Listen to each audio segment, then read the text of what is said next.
वेंकटेशाय। आज ब्रह्मोत्सव में चक्र स्नान करने के लिए यहाँ भक्तगण उपस्थित हुए हैं। चक्र स्नान की अपनी एक विशेषता है।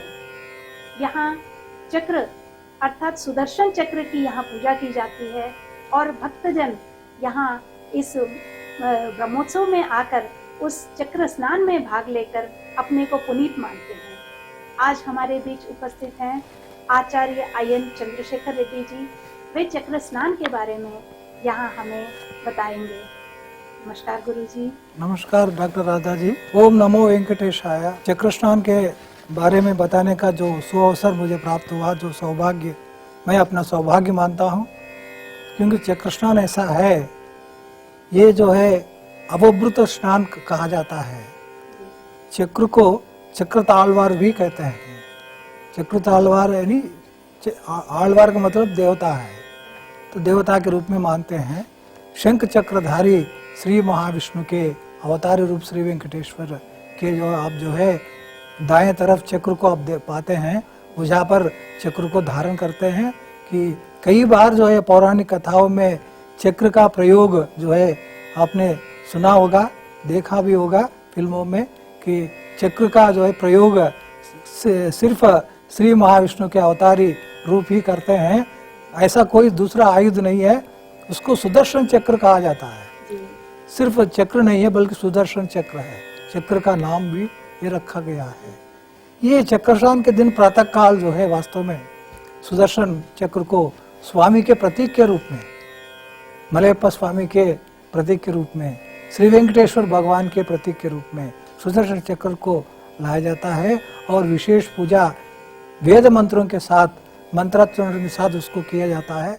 उसके बाद स्वामी के जो मंदिर है, आनंद निलय मंदिर के ईशान दिशा में जो पुष्करिणी, श्रीवारी पुष्करिणी बोलते हैं, स्वामी की जो पुष्करिणी है, उस पुष्करिणी में अवभृत स्नान कराया जाता है। अवभृत स्नान ऐसा स्नान है कि उसको एक पवित्र स्नान के रूप में माना जाता है।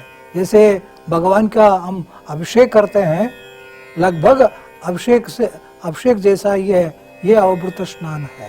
कि वहाँ पर जो कंकन भट्टाचार्य, जो वास्तव में ब्रह्मोत्सव के अंकुरार्पण के समय में जिस जो है पौरोहित को जो है कंकन धारण किया गया था, वही जो है कंकन भट्टाचार्य, वही उन्हीं के हाथों में ये अवभृत स्नान कराया जाता है।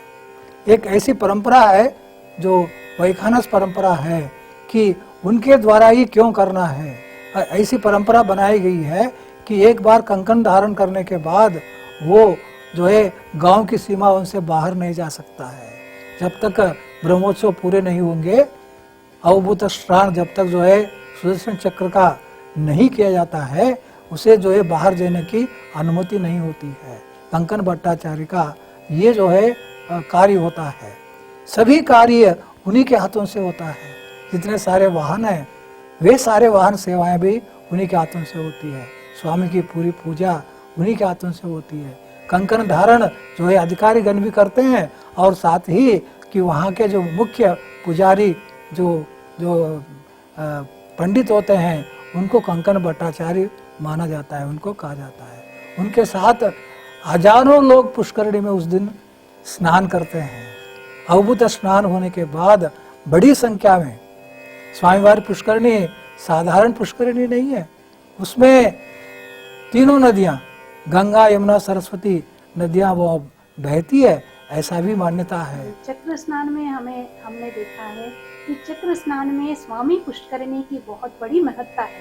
उस महत्ता के बारे में बताइए। चक्र शक्ति का प्रतीक है। वो ऐसी शक्ति है, उसका कोई विलोम नहीं है और उसका कोई विरोध करने वाला नहीं है। जितनी सारी कथाएं, पौराणिक कथाएं हम देखते हैं, चक्र का प्रयोग हुआ तो मान गया अब मेरा संहार हो जाएगा। चक्र जो है अंतिम अस्त्र है, जो सिर्फ विष्णु भगवान को ही प्राप्त है। और एक बार छोड़ने के बाद उसे संहार करके ही वापस आता है, उसे वापस नहीं लिया जा सकता। सुदर्शन चक्र की यह भी विशेषता है, अपने लक्ष्य तक वो पहुंचता है जी।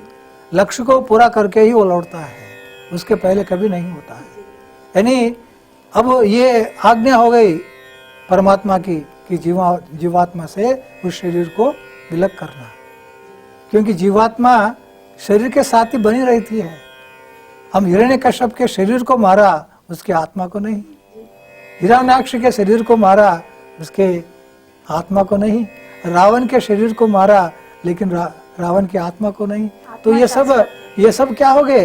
ये सब जाकर फिर भगवान में विलीन हो गए। वो सब कौन है? वास्तव में वो भी नित्य शूर हैं।